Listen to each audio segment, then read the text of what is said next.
여러분 사랑합니다. 이삭의 샘 김이삭 목사입니다.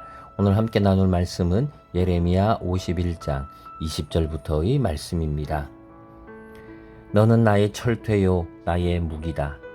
나는 너를 시켜서 문 민족을 산산이 부수고 문 나라를 멸망시켰다. 나는 너를 시켜서 말과 기병들을 산산이 부수고 병거와 병거대를 산산이 부수었다. 나는 너를 시켜서 남자와 여자를 산산이 부수고 늙은이와 어린아이도 산산이 부수고 처녀와 총각도 산산이 부수었다. 나는 너를 시켜서 목자와 양떼도 산산이 부수고 농부와 소도 산산이 부수고 총독과 지방 장관들도 산산이 부수었다. 그러나 이제는 내가 바벨로니아 땅과 바벨로니아 백성에게 원수를 갚겠다. 그들이 시온에 와서 저지른 모든 죄악을 너희들이 보는 앞에서 내가 그들에게 갚아주겠다. 나 주의 말이다. 온 세상을 파괴한 멸망의 산아 보아라. 이제 내가 너를 치겠다. 나 주의 말이다. 내가 너에게 손을 뻗쳐서 너를 바위 꼭대기에서 굴러내리고 너를 불탄 산으로 만들어 버리겠다. 아멘. 예레미야 52장까지 있는데 지금 51장 중반을 지나가고 있습니다. 지금 마지막 부분은 이 바벨론에 대한 이야기입니다. 바벨론이라고 그러죠. 바벨론 또는 바벨로니아 이렇게도 말하는데요. 이 바벨론이 심판을 받습니다. 너는 나의 철퇴요 나의 무기다. 너가 누굴까요? 바로 바벨론입니다. 지금 하나님 뭐라고 하시느냐? 바벨론 너는 나의 철퇴였다. 망치지요. 전쟁 무기로 쓰는 망치가 철퇴입니다. 바벨로나, 너는 나의 전쟁 무기였고 내가 쓰는 그런 심판의 무기였다. 나는 너를 사용해서 문 민족을 산산이 부수었고 모든 나라들을 멸망시켰었다. 나는 너를 시켜서 여기서부터는 계속 그 산산이 이 철퇴로 부숴버린 것들에 대한 이야기입니다. 말과 기병들을 산산이 부쉈고 병거와 병거대를 부수었고 남자와 여자를 부수었고 늙은이와 어린 아이도 부수었고 처녀와 총각도 목자와 양떼도 그리고 농부와 소도 총독과 집안 장관들도 정치인들이죠. 정치, 농업, 목축업 그 다음에 사람들 남녀노소 가리지 않고 다 부쉈다는 거예요. 지금 뭡니까? 하나님이 이 바벨론을 이렇게 귀하게 엄청나게 사용했다는 거죠. 자, 근데 왜 이 바벨론이 이제는 심판 앞에 놓이게 됩니까? 그리고 또 우리가 성경 읽다 보면 그런 생각이 들어요. 왜 이렇게 바벨론에 대한 이 심판에 대한 이야기가 이렇게 많이 나올까? 이렇게 길게 나올까 하는 그런 생각을 우리는 하게 됩니다. 왜요? 저는 그런 생각이 들어요. 그만큼 중요하기 때문일 거예요. 지금 이 바벨론이 이제는 심판받는 게 이게 바벨론만의 문제가 아닌 거지요. 지금 우리에게도 이 시대에도 동일한 거예요. 자, 생각해 보시죠. 이 바벨론이라고 하는 이 나라, 이거는 지금 어떻게 쓰였습니까? 하나님의 도구였죠. 하나님의 심판의 도구였어요. 그래서 산산이 부수는 그 역할을, 철퇴의 역할을 했던 거예요. 근데 이제는 어떻게 됩니까? 이제는 이제는 당합니다. 역으로 심판을 당하는 겁니다. 지금 뒤에 보면 뭐라고 했습니까? 이제 내가 너를 치겠다. 이게 바벨론이에요. 하나님이 너를 칠 것이다. 손을 뻗쳐서 너를 바위 꼭대기에서 굴러내리고 지금 바닥으로 떨구겠다는 거죠. 너를 비천하게 만들겠다.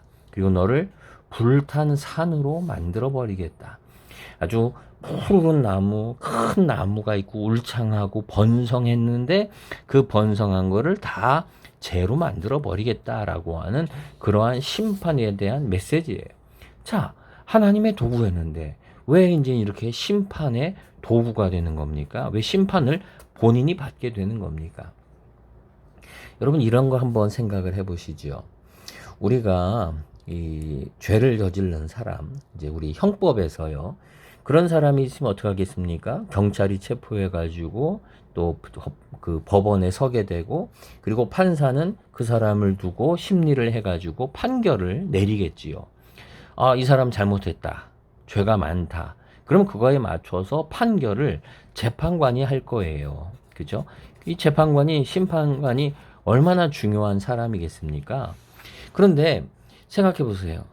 만약에 이 재판관이 지금 죄인을 징계하고, 그리고 이제 형량을 너 10년 징역 또는 사형 이런 것들을 하려고 하는데, 알고 봤더니 이 사람이 죄가 더 많아요. 더 부패했고 돈 받고 아주 더 나쁜 사람이에요.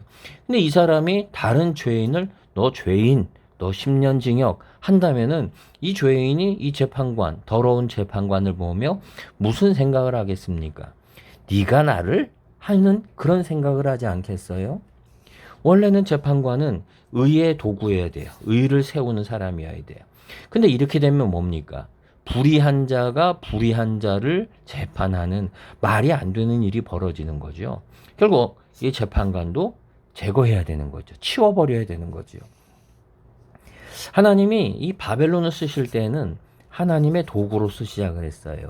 하나님의 의를, 하나님의 정의를 이루는 도구로서 하나님이 귀하게 쓰신 거죠. 세상을 부수는 그러한 철퇴로, 하나님의 무기로 사용을 한 거예요. 그런데 이 바벨론이 이 하나님의 도구에 어울리지가 않는 거예요. 여러분, 여기서 중요한 우리 두 가지를 생각해야 됩니다.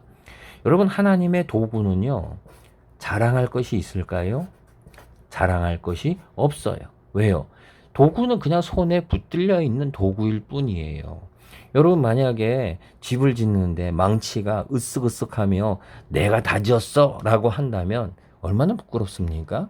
결국은 그걸 만지는 목수가 하는 일인데 자기가 한 게 아니지요.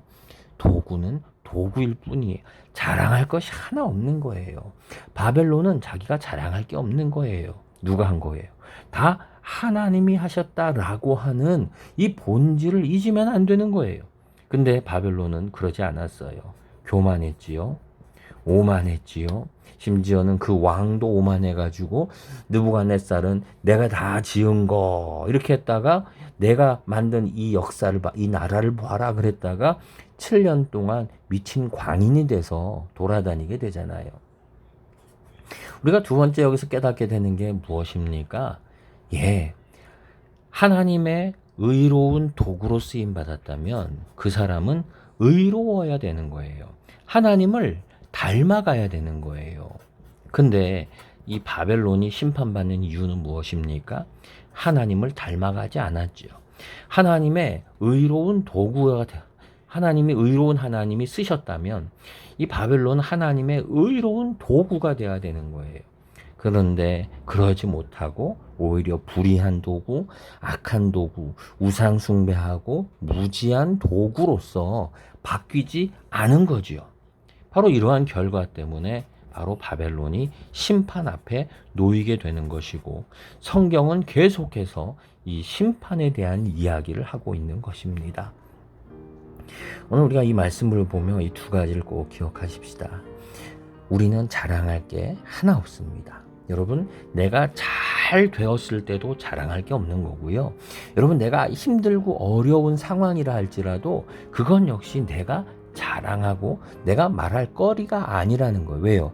하나님의 손에 우리는 붙들려 있기 때문에 많이 가졌어도 내 것이 아니고 내가 가진 것이 없다고 할지라도 없는 게 아니라는 거지요. 왜요? 하나님의 손 안에 붙들려 있는 나는 망치에 불과하기 때문인 거지요. 또한 우리가 예수님을 믿음에 있어서 우리는 점점 예수님을 닮아가야 한다는 거예요. 하나님이 의롭듯이 우리 역시 의로운 그러한 도구가 되기를 우리는 소망하고 또한 그렇게 쓰임받아야 될 줄 믿습니다. 내가 공부하는 곳, 내가 일하는 곳, 우리의 가정, 바로 이곳이 하나님이 쓰실 만한 하나님을 닮아가는 그러한 의로운 곳이 되기를 소망합니다. 기도하겠습니다.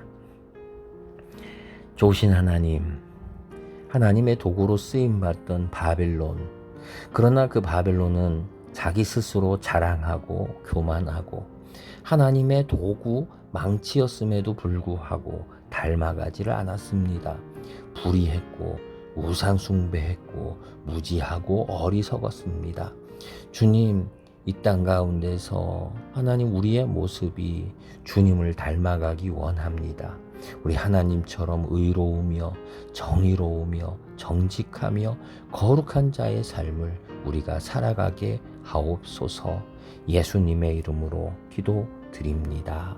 아멘.